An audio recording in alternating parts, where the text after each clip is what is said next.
Waxay ahayd maalin anagana waxaan u soconay dalxiis waxaan xirxiranaynay boorsadaheena. Aad ayaan u faraxsanaynay aniga balse waxaan ka fikirayay meeshaan aadayno. Meesha xayawaanada ayaan jeclaa inaan aadno. Balse waan soo baxnay oo aabaheygu wuu soo waday hooyadeena way ila jirtay. Waxaan arkay meelo aad u qurux badan. Balse beerta xayawaanada markaa imaanay dad aad u fara badan ayaa joogeen. Aabaheena wuxuu dhahay waxaan raasanaynaa meel gooni ah anaga aadno. Waxaan dhahnay meel free noo raadi aan anaga kaligeena ku dalxiisi karno. Wuxuu dhahay private tour ayaad aadi kartaa meelahaas ayaad ka helaysaa meelo gooni ah oo adiga ku dalxiisi karto. Anagana markaas waan farxnay waxaan aragnay ninkii oo nin meesha taagan oo wadaya dadka goonida ah oo kaligooda dalxiisayaasha ah. Balse ninku waa uu sii jeeday markuu soo jeestana wuxuu lahaa waji cabsi badan asidhan si kale ayuu u ekaa ninka. Aabahey wuu salaamay ninkii wuu ag maray albaabka ayuu xoog ku furay. Waan yaabnay aniga aabahey markuu yaab anagana waan yaabnay waan fiirinay.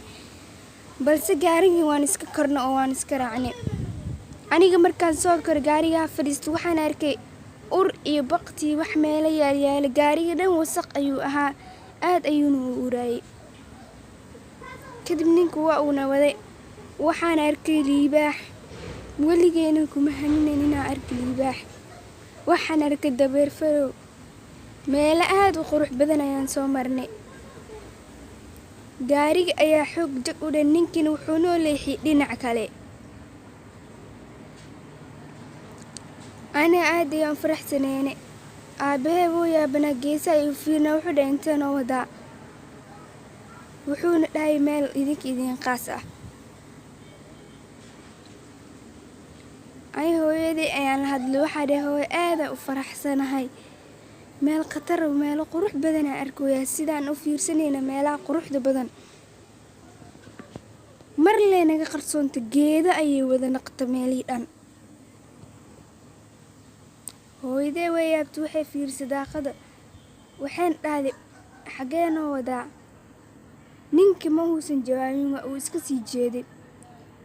Wuxuu joojiyay gaariga. Wuxuuna dhahay waa idin soo laabanaa suuga meeshiin sii jooga. Anaga waan shakin aabaheyna waa uu yaabay. Wuxuuna dhahay aabe ninka muxuu damacsan wuxuu aragay ninkii oo mindimiya wuxuu soo jibinaya meesha. Aabe gaarigii ayuu waday. weliba asoo dhidid saayidka da'ayo cabsanayo anagana baqtinayana soo gashay waan cabsanay waxaan dhaanay ninka muxuu wataa aabe wuxuu dhahay ninka wuxuu watay mindi wuxuu rabay inuu na dilo waan soo cararnay waxaan imaanay ninkii meesha oo lahaa waxaan dhaanay ninkii aanoo dirteen raacana dhaadeen qaladkaas ayuu sameeyay neegtii waxay wacday booliskii ninka waa ay soo qabteen ninkan waxaa la geliyay xabsi jeel ah waxaana laga soo daayay tiifiyada waxaana loo digay dadka siday mar dambe ay u taaban waxa la ninkaas wuxuu nin dila ah dadka ayuu dilaa waa uu cunaan meedkooda waxay arkay qashimaan meel yaalo baawurkii dhaxdiisa waxa uu dili jiray xayawaanada waxa uu jiidi jiray waa uu cuni jiray sida la sheegay ama waa uu ka ganacsan jiray maalinta sadii aan anaga gaariga saarnaa lahayn oo aabe oo arki lahayn maxaan ugu dhici lahaa